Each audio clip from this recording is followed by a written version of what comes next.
হরে কৃষ্ণ কুঁয়ার লাল ঘোরে কা সাওয়ার, বঙ্গেতে রঙ্গ কেন খোলা চীনের কুঁয়ার। মানুষ জবাব তাদের দিয়েছে। রাষ্ট্র যদি গরিব মানুষকে শোষণ করে তো রাষ্ট্রদ্রোহিতার অধিকার আমাদের মৌলিক অধিকার। দিলীপ ঘোষের রাজনৈতিক দল আমাদের দয়া করেই অধিকার দেয়নি। কমিউনিস্ট পার্টিকে, যে কমিউনিস্ট নেতৃত্বকে এই রাষ্ট্র বলেছিল চীনের দালাল, সেই কমিউনিস্ট পার্টির নেতা জ্যোতি বসু মারা যাবার পর তার মরদেহের উপর ভারতের জাতীয় পতাকাটা দিতে এসেছিলেন ভারতের সেনাবাহিনীর পক্ষ থেকে। ষড়যন্ত্র মামলা করাটা আমাদের পৃথিবীতে যারা দক্ষিণপন্থী শাসক তাদের একটা চিরায়ত প্রথা। এই ভারতের বুকে স্বাধীনতার জন্মলগ্ন থেকে কমিউনিস্ট পার্টিকে নিষিদ্ধ করার জন্য চেষ্টা তৎকালীন শাসক করেছিলেন, পণ্ডিত নেহেরুর পক্ষ থেকে করা হয়েছিল, তারাও সফল হননি। দিনের পর দিন কমিউনিস্টদের বিরুদ্ধে মিথ্যে মামলা করা হয়েছে, রেড টেরর ভয় দেখানো হয়েছে। কমিউনিস্ট পার্টি এই সমস্ত ষড়যন্ত্র মামলায় ভয়ও পায় না, ওই সমস্ত মামলায় মুখে আমরা ঝেঁটা মারি। বারুইপুরকে একটি ষড়যন্ত্র মামলায় পরিণত করবার চেষ্টা করছেন বিজেপির সরকার।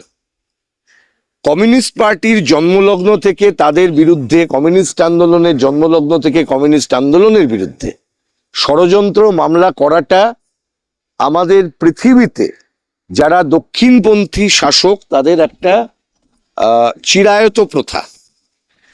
এই প্রথা আমরা এই ভারতবর্ষে দেখেছি 1920 সালে যখন কমিউনিস্ট পার্টির প্রতিষ্ঠা হয় তাশকান্দে।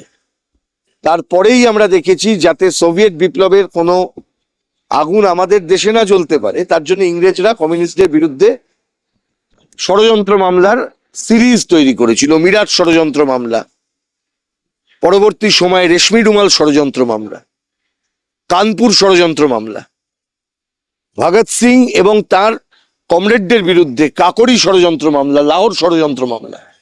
দিনের পর দিন কমিউনিস্টদের বিরুদ্ধে মিথ্যে মামলা করা হয়েছে, রেড টেরর ভয় দেখানো হয়েছে। আজকে কমিউনিস্ট পার্টিকে নিষিদ্ধ করার দাবি বিভিন্ন সময় বিভিন্ন জন তুলেছেন, কিন্তু পৃথিবীর ইতিহাস দেখিয়েছে যেই মতাদর্শকে শেষ করা যায়নি এই মতাদর্শকে শেষ করা যাবে না। এই ভারতের বুকে স্বাধীনতার জন্মলগ্ন থেকে কমিউনিস্ট পার্টিকে নিষিদ্ধ করার জন্য চেষ্টা তৎকালীন শাসক করেছিলেন, পণ্ডিত নেহেরুর পক্ষ থেকে করা হয়েছিল, তারাও সফল হননি।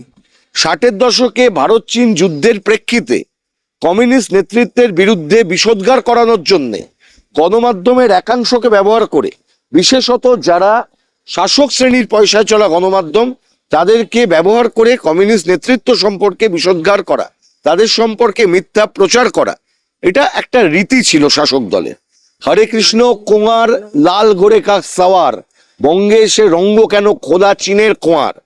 আমাদের নেতা শ্রদ্ধেয় হরেকৃষ্ণ কুঁয়ার সম্পর্কে এই ধরনের কথা সেই সময় বলা হতো, কিন্তু দুঃখের বিষয় এটা যে কমিউনিস্ট পার্টিকে, যে কমিউনিস্ট নেতৃত্বকে এই রাষ্ট্র বলেছিল চীনের দালাল, সেই কমিউনিস্ট পার্টির নেতা জ্যোতি বসু মারা যাবার পর তার মরদেহের উপর ভারতের জাতীয় পতাকাটা দিতে এসেছিলেন ভারতের সেনাবাহিনীর পক্ষ থেকে।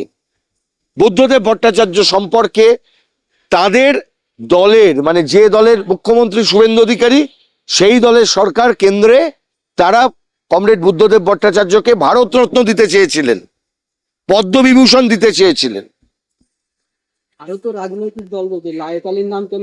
স্বাভাবিক, communist party target, CPIM target, CPIM কে টার্গেট করো, বামপন্থীদের রাখা যাবে না। শঙ্কুদেব পণ্ডা বলেছেন বামপন্থীদের নিষিদ্ধ করো, বাকি রাখলে তো হয়ে গেল।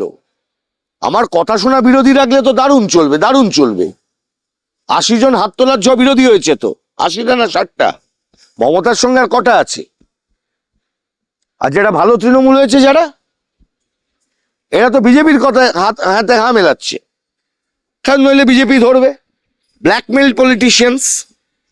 তাহলে স্বাভাবিকভাবেই এই মুহূর্তে অ্যান্টি কমিউনিস্ট প্যারানোইয়া তোলবার চেষ্টা করা হচ্ছে। ম্যাকার্থিবাদের কথা যদি আপনারা জানেন, আমেরিকা যুক্তরাষ্ট্রে, সাম্রাজ্যবাদী আমেরিকায় ম্যাকার্থি এই রাজনীতি শুরু করেছিলেন। তারও আগে করা হয়েছিল কমিউনিস্টদের উপর বিষোদ্গার করো, কমিউনিস্টদের বিরুদ্ধে ঘৃণার জন্ম দাও। কিন্তু আমি আবার বললাম, ওই যে বললাম 60-এর দশকে এই কথাও বলা হয়েছিল, হরে কৃষ্ণ কুমার লাল ঘোড়ে কা সাওয়ার, বঙ্গেতে রঙ্গ কেন খোলা চীনের খোয়ার। মানুষ জবাব তাদের দিয়েছে। পৃথিবীর বুকে আজকে বলে নয়, মার্কসের জীবদ্দশায় তাকে সেই সময় কোলন ট্রায়াল করতে হয়েছিল। একদম প্রথম যুগের কমিউনিস্ট যারা ছিলেন জার্মানিতে, তাদের বিরুদ্ধে পর্যন্ত ষড়যন্ত্র মামলা হয়েছিল।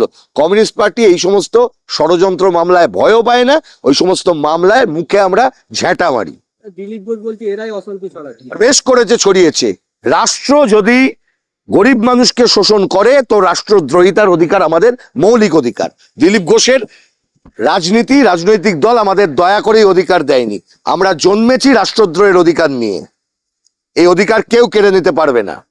রাষ্ট্রদ্রোহ আমার মৌলিক অধিকারের মধ্যে পড়ে।